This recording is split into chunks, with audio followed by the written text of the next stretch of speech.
Good morning, everyone. Good morning. First, I'm going to tell you a little bit about our family, and then I'll get into the nitty-gritty.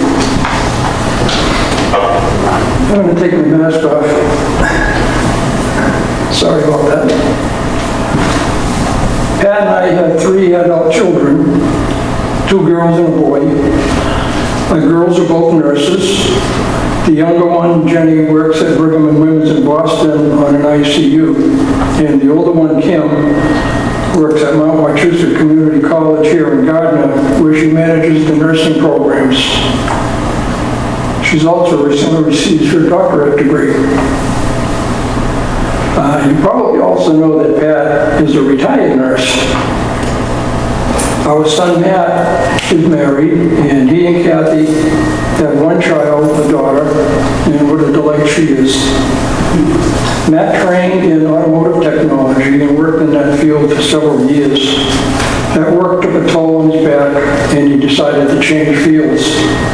He now works in the wastewater treatment field. He did, however, have a garage built at their home, where he has recently added a second lift. The first one is occupied by a Mustang that he's rebuilding. We have also been blessed with 6 grandchildren. The youngest had her first birthday in September last month, and the oldest is 23. Late in April this year, Pat was having a stress test at Hayward Hospital when they stopped it early and sent her to the emergency room with heart issues. She was showing signs of a stroke when she arrived at the ER. She was given medication to thin her blood and needed to be admitted, but the hospital did not have any beds available. The ER personnel called other hospitals in the area, and all those that were contacted were also full. I was not allowed to see my wife at that time, hospital policy because of COVID, so I didn't know what was going on.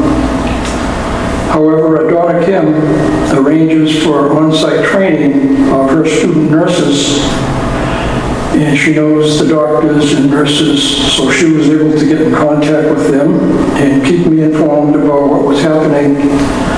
And she kept her sister Jenny in the loop, which turned out to be important as well. When Jenny learned about the bed situation, she called the Brigham and found out they had 2 beds. The ER doctor had said that Pat had to be moved quickly because of the blood-thinning medication that she had received. Well, Jenny had also worked at Boston Net Flight for about 5 years between her jobs at the Brigham. I'm not sure who contacted MedFlight, whether it was Jenny or the hospital, probably the hospital, but they flew into the college parking lot where Pat was brought over by ambulance, and off she went to Boston. My daughter Kim and I did get to see her briefly while she made the transfer from the ambulance to the helicopter, and she looked pretty scared, as we were. The flight nurse was someone she knew through our daughter's work at MedFlight. That helped it sure to put her at ease. Quite a blessing. I think it's really something the way all that came together. Pat's heart attack and stroke were a surprise to everyone because she takes very good care of herself. The response to this event was nothing short of amazing. Another blessing. Pat's recent health scare isn't the only one we've had. You may already know that I am a cancer survivor. I had prostate cancer in 2000 and bladder cancer in 06. We pledged to support St. Paul's and support some charities as well, in a mindset of giving back a portion of what we've received, and from grateful hearts for the many blessings we've received. Both Pat and I have been active in the Greater Gardner Relay for Life. I managed the prayer tent for several years, and Pat administration table as a way of giving back and being thankful for my recovery in fighting this terrible disease. It didn't always turn out in a positive way for everyone.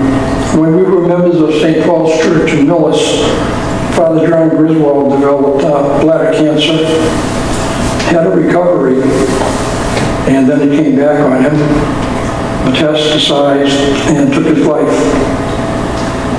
Sometimes I have what's called survivor's guilt over that one. I would like to mention something to consider in light of where we are today. Remember the widow woman who donated everything she had, as told in chapter 12 of Mark? And no, I'm not going to suggest that we should follow her example.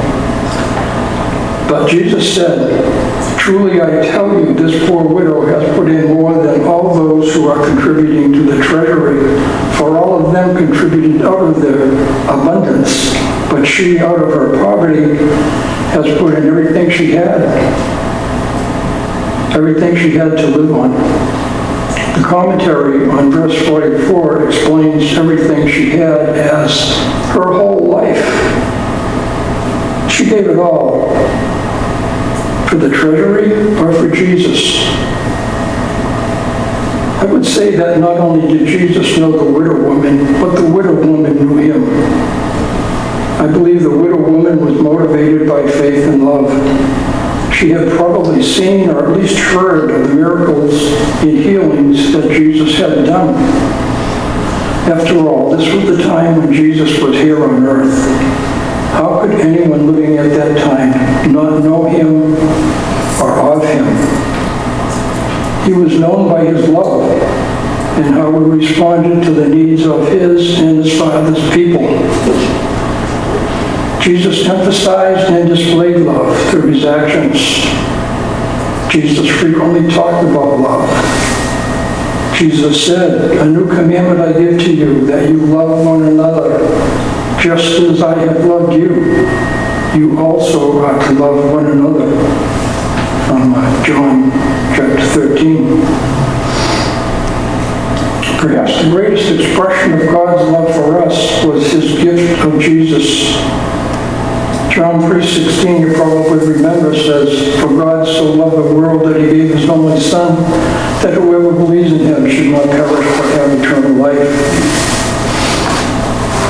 How do we adequately respond to such love?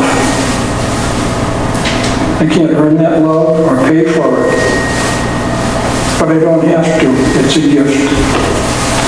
But I can show my gratitude for it by following Jesus' commandment to love one another. We have an opportunity to respond to our giving of our time, talents, and donations to St. Paul's and to other helping organizations as the Spirit moves us. It looks like we may be treading into different territories soon with a full-time priest. This would be more expensive than the road we've been on. Please consider that when you pray about your support of St. Paul's, and I encourage everybody to complete a pledge card. And thank you for your time.